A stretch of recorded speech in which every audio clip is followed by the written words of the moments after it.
Perhitungan metode AHP atau Analytical Hierarchy Process. Ini untuk studi kasusnya dia pemilihan siswa berprestasi. Untuk langkah pertama menghitung matriks perbandingan berpasangan untuk setiap kriteria. Jadi jumlah kriterianya ada 5, yaitu nilai keseluruhan, sikap, absensi, keterampilan, dan penghargaan.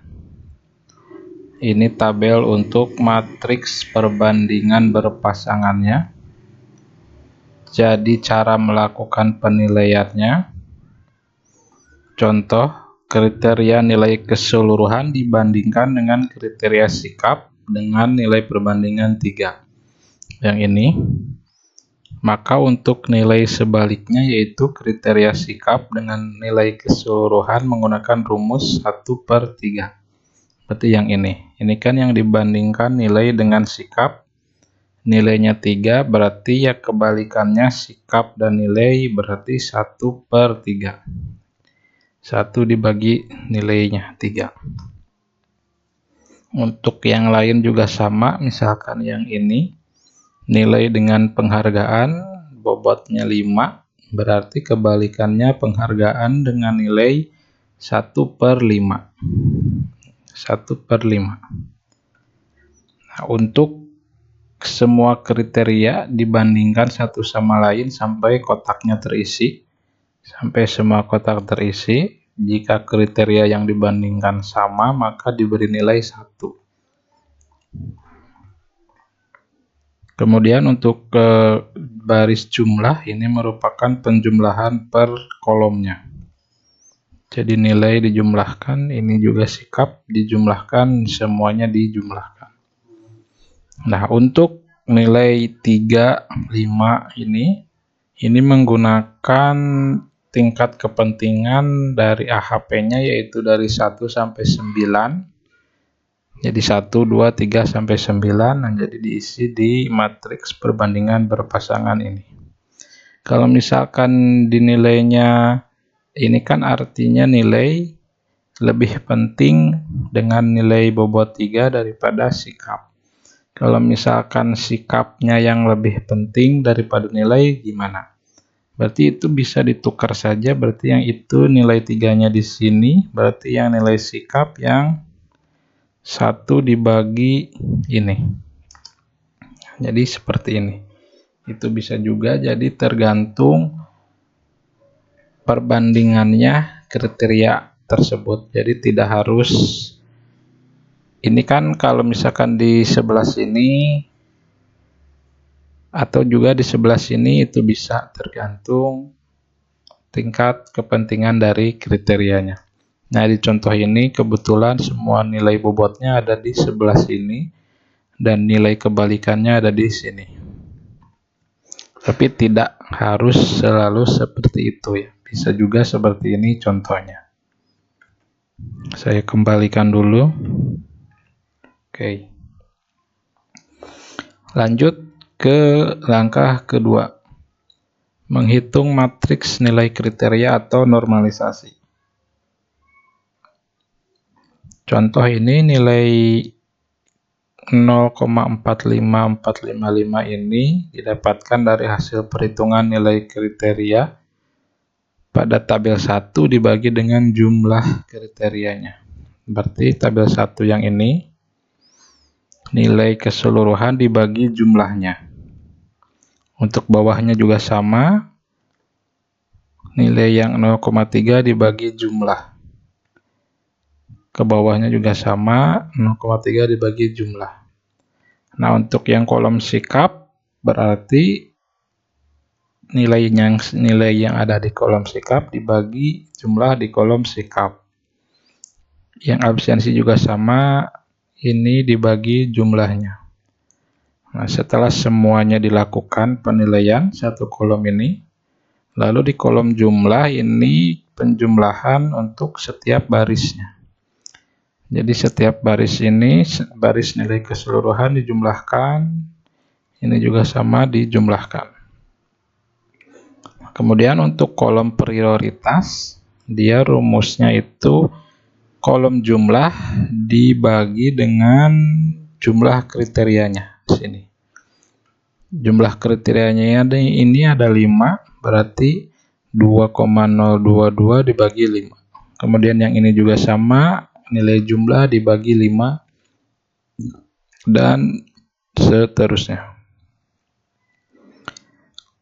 Nilai dari kolom prioritas ini akan digunakan sebagai nilai bobot untuk setiap kriterianya. Jadi nilai bobotnya ini udah didapatkan untuk setiap kriteria ini.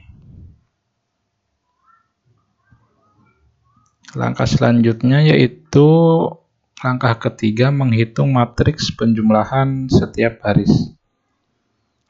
Untuk rumusnya, nilai prioritas untuk kriteria ini, untuk mencari nilai di kolom ini, yaitu nilai prioritas nilai keseluruhan dikali kolom yang di tabel 1. Jadi 1 dikali nilai prioritasnya. Kalau yang bawahnya juga sama. Ini masih di kolom nilai. Bukan yang ini, yang nomor 3 ya. Nah, yang ini. Berarti kolom prioritas ini kan masih di kolom nilai keseluruhan. Berarti rumusnya itu nilai prioritas keseluruhan, nilai prioritas dari kriteria nilai dikali ini yang ada di tabel 1. Jadi yang di bawahnya juga sama, masih nilai prioritas yang ini dikali 0,3. Nah, untuk kolom sikap baru dia ngambil nilai prioritas kolom sikap dikali nilai yang ada di tabel 1. Absensi juga sama, nilai prioritas absensi dikali dengan yang ada di kolom 1. Nah, untuk kolom jumlah dia dijumlahkan saja per barisnya. Selanjutnya untuk langkah keempat, menghitung rasio konsistensi. Jadi jumlah per baris ini diambil dari tabel 3 yang ini. Kemudian prioritas diambil dari tabel 2 nilai prioritas. Lalu hasilnya dia dibagi. Jadi jumlah per baris dibagi prioritas. Jumlah dibagi prioritas. Kemudian untuk kolom untuk baris jumlahnya dia dijumlahkan dari kolom hasil. Untuk lambda max diambil dari nilai jumlah yang ini. Nilai jumlah totalnya 26,97 dibagi jumlah kriterianya yaitu 5. Kemudian nilai CI-nya, ini rumusnya, lambda max dikurangi jumlah kriteria dibagi jumlah kriteria dikurangi 1. Kemudian terakhir menghitung nilai CR. CR ini rumusnya CI dibagi nilai IR. Nah, nanti nilai IR-nya dijelaskan lebih lanjut. Karena CR-nya kurang dari sama dengan 0,1, maka perhitungannya konsisten. Jika konsisten, maka perhitungan metode AHP-nya bisa diterima dan perhitungannya selesai. Jika nilainya lebih dari 0,1, maka artinya tidak konsisten dan penilaian harus diulang dari tabel 1 dan dilakukan penilaian ulang matriks perbandingan berpasangan. Jadi yang ini harus dilakukan perbandingan ulang.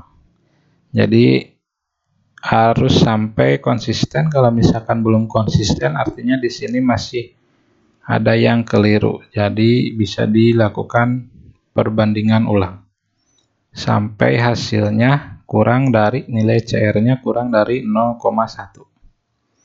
Nah, untuk tabel nilai IR, ini kan tadi ada rumusnya CI, nilai CI dibagi nilai IR. Tabel IR ini merupakan tabel nilai tetap dari metode AHP-nya. Jadi nilainya dilihat dari banyaknya jumlah kriteria. Contoh di kasus ini kriterianya ada 5. Ini maka nilai IR-nya itu 1,12. Jadi ini nilai CI dibagi nilai IR sesuai jumlah kriterianya. Untuk jumlah kriterianya itu dia hanya ada nilai IR sampai 15. Jadi kalau misalkan jumlah kriterianya lebih dari 15, maka tidak bisa dihitung menggunakan metode AHP. Begitu pula jika kriterianya 1 atau 2 karena nilai IR-nya 0.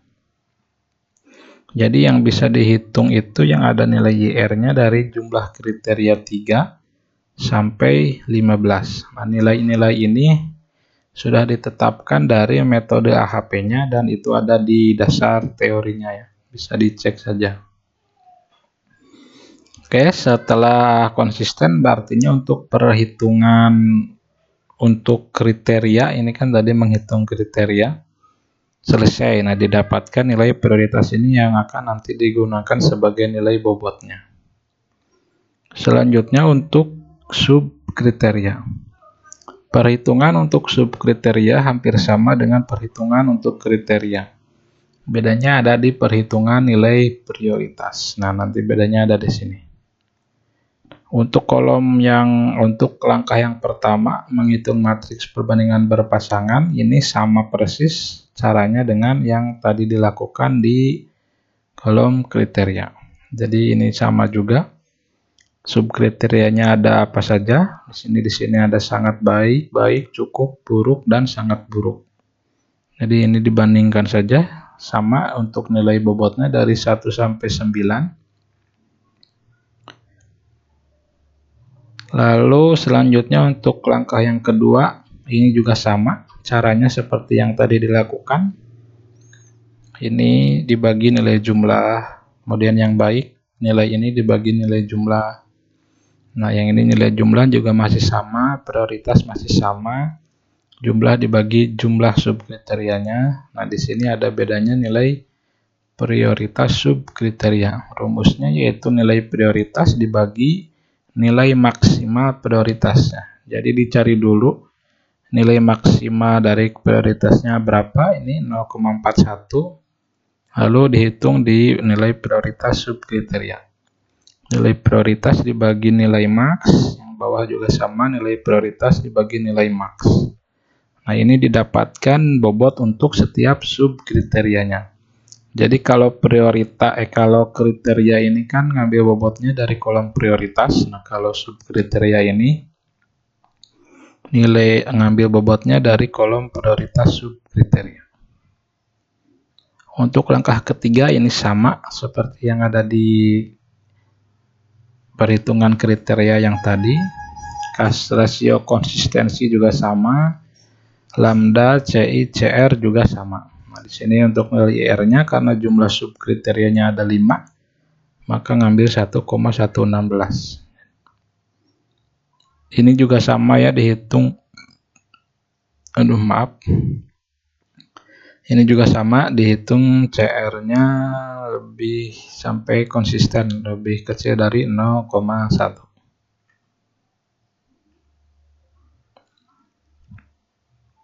Selanjutnya untuk penilaian alternatif. Setelah didapatkan nilai prioritas untuk kriteria dan subkriteria, lalu diambil nilainya yang akan digunakan sebagai bobot penilaian. Untuk prioritas kriteria, ini kriterianya, ini nilai prioritasnya. Ngambilnya dari yang ini. Untuk alternatif, untuk subkriteria, ini subkriterianya, ini nilai prioritas subkriterianya, ngambilnya dari kolom yang ini.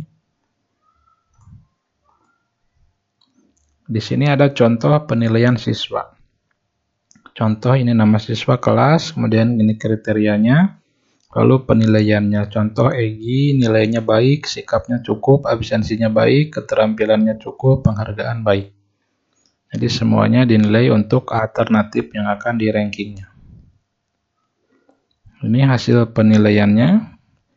Jadi nilai contohnya untuk siswa Egi, nilai keseluruhannya ini kan Egi, nilainya untuk nilai keseluruhannya baik. Maka rumusnya bobot nilai prioritas nilai, bobot nilai dikali bobot baik. Ini untuk sikap, sikap Egi itu sikapnya cukup, artinya bobot sikap dikali bobot cukup. Yang ini juga sama, absensinya baik, berarti nilai bobot absensi dikali nilai bobot baik. Nah, sama semuanya dihitung Satu kolom ini sampai didapatkan hasil totalnya, yaitu dijumlahkan per baris. Nah, jadi setiap alternatif dia dapat nilai akhirnya. Lalu dari nilai akhir tersebut dilakukan perankingan. Maka yang termasuk ke dalam siswa berprestasi yaitu Witan dengan nilai tertinggi 0,67. Oke, kira-kira seperti ini untuk perhitungan metode AHP atau Analytical Hierarchy Process dengan studi kasus pemilihan siswa berprestasi. Semoga bermanfaat.